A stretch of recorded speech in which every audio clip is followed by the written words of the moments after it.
All right, we have one more comic to close the show out tonight. He's one of our favorites in Bloomington. You could call him a legend. Would you please welcome to the stage Matt Alano-Martin?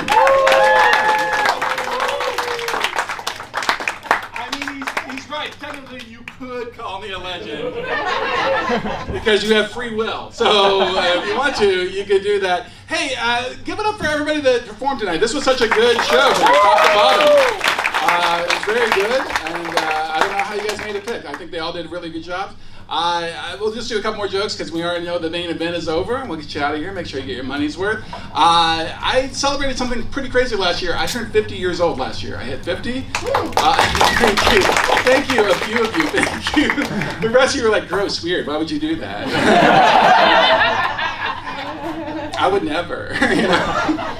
I didn't mean to, it just snuck up on me, right? But this is absolutely true. On the morning of my 50th birthday, I woke up to find an enormous zit on my face. And I was just like, still got it. Right? Like, I'm not a dusty old man yet. I'm still a greasy little boy. How could I be suffering from low T if this T-zone is popping, you know? Okay, good, some skincare people here, good, okay, good. And a few low T people also, okay, good. I have had a lot of people tell me that I don't seem like I'm 50. I don't seem like I'm 50. Not one person has said I don't look 50. Do we hear the difference? Yeah, don't look 50 is a compliment. Don't seem is very open-ended. Like, you know, if you just replace 50 with doctor, it becomes an insult. You know, you don't seem like a doctor. I want a second opinion. I don't know. A friend of mine told me I'd look younger if I shave my beard off, but I cannot do that. This is a mandatory beard.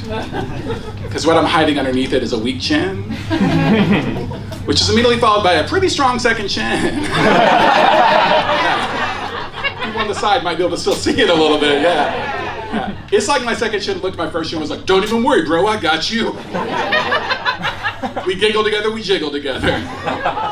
Bad boys for life. Bad Boys Ride or Die in theaters now. That's my only sponsored joke, everybody. That's the only one I'm going to do tonight. And I was really embarrassed. I was really worried that I was going to embarrass myself and my family. I was going to have this midlife crisis, right? That's a big thing happens. You turn 50, you have a midlife crisis, you act out in a wild way. And nothing has happened yet. I haven't done anything embarrassing. And I've been 50 for about 6 months now. And I happened to mention this the other day over breakfast to my wife, and she just looked at me and she goes, oh, cool, cool. By the way, how's your punk rock band coming? Oh no, I am having a midlife crisis. I just started it 3 years ago when I started a punk rock band with two of my friends of the same age as me. We're called Rage Against the Blood Pressure Machine at Walmart. We're pretty good, y'all, we're pretty good. It's a kind of a long band name though, so we are thinking about shortening it to Blink 180 over 90. My cholesterol romance if we go more goth. I'm glad that you guys are getting these band references. Clap if you're Gen X, clap if you're a Gen X person. Yeah, we got some, yeah. It's a wild generation to get older, right? Because we were like the don't care about anything, we're like, you know, just sarcastic all the time, and now we're old. Right? It's wild, right? And also what's crazy is the 90s fashions are coming back. Like the young kids are dressing in 90s fashion, which is really cool because I still have all my big oversized band tee from the 90s, and now they fit. Yeah.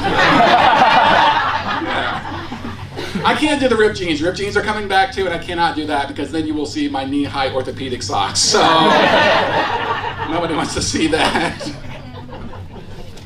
Things start to change as you get older. The first thing I noticed is I was having a harder time falling asleep. Your brain chemistry changes, that's a normal thing. And a friend of mine told me I should try a white noise app on my phone. It plays white noise to fall asleep on. But the first one I downloaded was way too specific.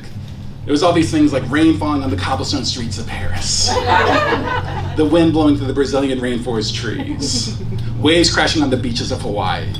I was still lie awake all night just thinking, I can't afford this.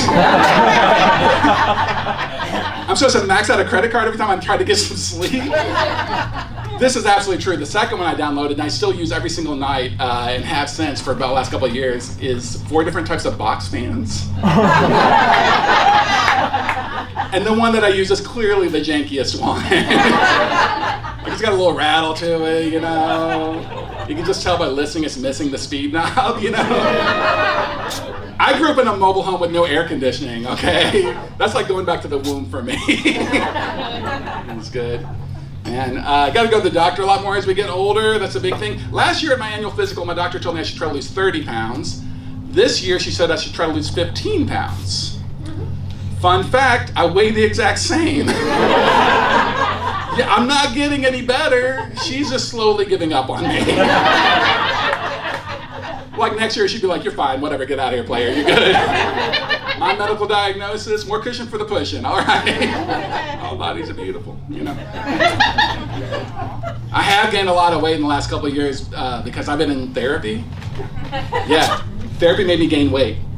Because it turns out you don't have a lot of motivation to exercise when you love yourself. Yeah. Whoever came up with that little phrase, nothing tastes as good as skinny feels, has never tasted acceptance. All emote, acceptance and a bowl of ice cream, get out of here, skinny. You got nothing on that. Like, I may not have abs, but I have closure, and that's pretty good. Yeah. So the next time you see a man like me that has a belly like this and a content look on his face, just know that that man has forgiven his father, and you should be proud of him. Don't worry, Sohail, you'll get there one day. I've been in sliding scale therapy. It's pay what you want. It's to make it more affordable for working class people, but that also lets you know how Midwestern I am too, right? Like, I'm interested in mental health, but only if it's on sale. You know? A friend of mine goes to a therapist that charges $250 a session. Yeah, and I don't mean to flex, but I don't think I've ever been $250 sad. Yeah. I'm like a $20 sad. That's where I reside. Another one of my friends, they don't even use therapists. They have a life coach. That's what they do. I have a therapist, so I don't need a life coach, but I do love life coaches. Life coaches are amazing. Because what is a life coach but someone who offers the same services as a therapist with none of the training or regulatory oversight? What moxie, you know? What confidence. I think we should do that for everything. Like, why go to a chiropractor? We can just go to a spine whisperer. I think I saw one of those on Facebook Marketplace the other day. I did address my weight gain. I finally got to the point that I was like, I need to do something about it. And so I joined a gym this year, and I really needed to because I let myself slide the last 49 years. And y'all should have seen me as a 1-year-old. I was shredded. It was sick, you know?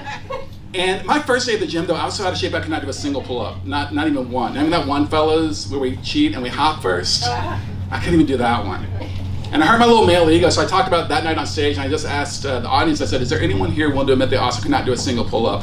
And this very brave man raised his hand, and then he raised his stump. He was a one-armed man with an amazing sense of humor. His name is Ken, and we are friends now, okay? My favorite thing about Ken is he had a completely shaved bald head, so if he really liked a joke, he'd slap his bald head for applause.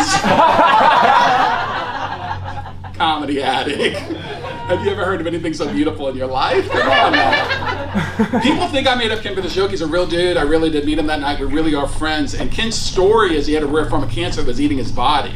So to get ahead of it, they amputated his arm at the elbow right here. They cut it off at the pass.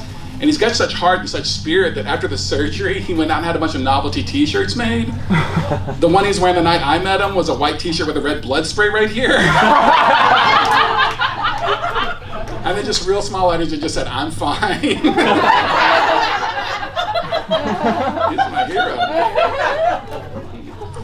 That's not even the funniest thing, man. Ken told me this story, and he showed me the pictures on his phone. It's absolutely amazing. Because he had this rare form of cancer, they were going to donate the arm to a medical lab in Columbus, Ohio for research.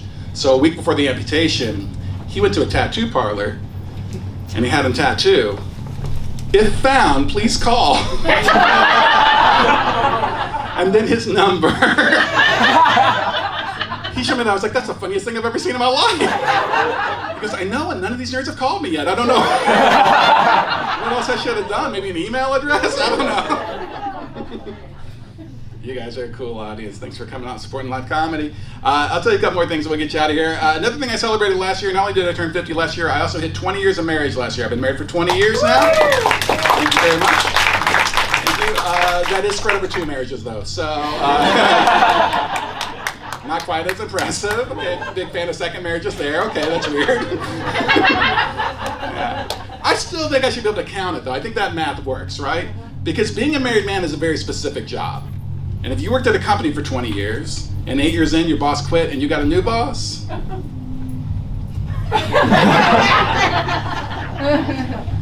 you still work at that company for 20 years.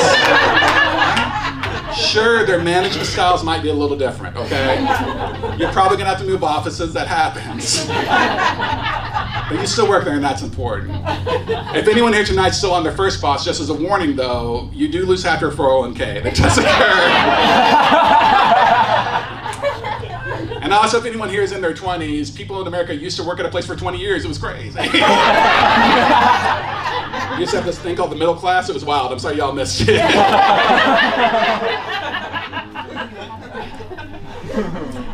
My wife started doing a new thing this past winter. Last thing she'd do before she'd leave the house, she would like turn our heat down like 10 or 15 degrees, which is a good thing to do for the environment. But she'd do it even if I was still in the house. Which I feel like had a secondary message to it, you know? Which is like, oh hey, what's up, baby? Oh, what's that?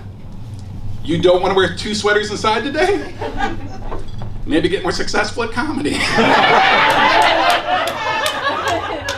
Working on it. I'm in an interracial marriage. Anybody else in an interracial relationship here? Clap if you're in an interracial relationship. Nope? Okay, next joke. All right. Y'all read the papers, right? It's legal. You can do it now. You know, in Indiana, but you can do it. My wife is Filipina. My sister's also in an interracial marriage. She's married to a man from Guinea, which is a West African country. So whenever the 4 of us hang out, we look like the faculty for a liberal arts college. Like we stepped right off the brochure. We're like, there's a place for you here in Bloomington. Come on down. We'd love to have you. My wife and I don't have any kids. We got married a little bit later in life and decided to skip that. But my sister has 2 kids, and I love being an uncle. It's a great gig. They live in Minnesota, so I don't get to see them that often. The last time I was up there, as soon as I walked in the door, my nephew Christoph ran up to me and goes, Uncle Matt, Uncle Matt, Uncle Matt, let me see your phone. Let me see your phone, Uncle Matt. Can I see your phone? Uncle Matt, can I have your phone? Can I have your phone, Uncle Matt? Uncle Matt, give me your phone. Give me your phone. Let me see your phone. Give me your phone. Let me see your phone. Let me see your phone. Give me your phone. Give me your phone. Give me your phone. Give me your phone. I was like, dang, dude. Do you think I'm sneaking around on you? Seeing other 6-year-olds on the down low? Like, I assure you, I do not have a side nephew in these streets. Calm down, okay? Not to be outdone, his sister MJ came up to me all wide-eyed and innocent, and she put her hand on my belly, and she goes, is there a baby in there? Yeah. She's 13 and very intelligent. She's just throwing shade at the collegiate level. I was like, thank you very much, Regina George. Please leave my presence. I'll be talking about you to my therapist. It's all good. I'll leave you with this. My family has always been dog people. We've had dogs our entire lives. My sister has a dog now. My wife and I have a dog. I also like cats. I've had cats over the years too. Clap if you're a dog person. Let's just start there. Now clap if you're a cat person. My cat. All right, and I saw a couple of clap if you're like me. If you like both. If you've had both. Okay, good. Yeah. I've always had both, and if I was to pick though, I think I do like dogs better. Because dogs have souls. I think that gives them an edge. Just a little bit, right? Oh, a cat person is literally hissing like a cat at me right now. Very on brand, thank you. No, it's true. Dogs have souls because what comes with a soul? A conscience, right? And dogs clearly have consciences. If you catch them getting in the trash and you yell at them, they express shame and regret. A cat has never regretted a single thing that it's done in its entire life, right? Peed outside of the litter box, threw up in your shoe, committed tax fraud. It meant to do that, okay? And it'll do it again if it feels like it, okay? Yeah. And you know, in fact, I think that's why cats have 9 lives. Because even the devil's like, I'm not ready to deal with this yet. Get back up there. I need more time, you know? No cat has ever been pardoned by a governor. Or released early by a parole board. Because for those things to happen, you have to be remorseful or innocent, and no cat has ever been either one of those. I know I'm not the only one who thinks like this too, also, because we have a thing in dog culture where we defend other people's dogs. Yes. Dog acts out at the dog park. Dog is a little aggressive. What do we say? It's not the dog, it's the dog owner. Yes. It's not a bad dog, it's a bad dog owner. With the exception of right now, right here, this following sentence has never been said in the history of humankind. It's not the cat, it's the cat owner. We do not blame the cat. We do not blame the cat owner, right? We blame the cat. Like, if anything, we feel bad for cat owners. Right? We're like, oh, I see your arms are all clawed up again. Would you try to show your cat affection? Yeah, that's rough, man. That's rough. I'm sorry that you have to deal with that. But we're praying for you, though. We're praying for you. All right, that was a brand new bit. Thank you all so much for coming out supporting live comedy. You guys have been a great audience. Good night, everybody.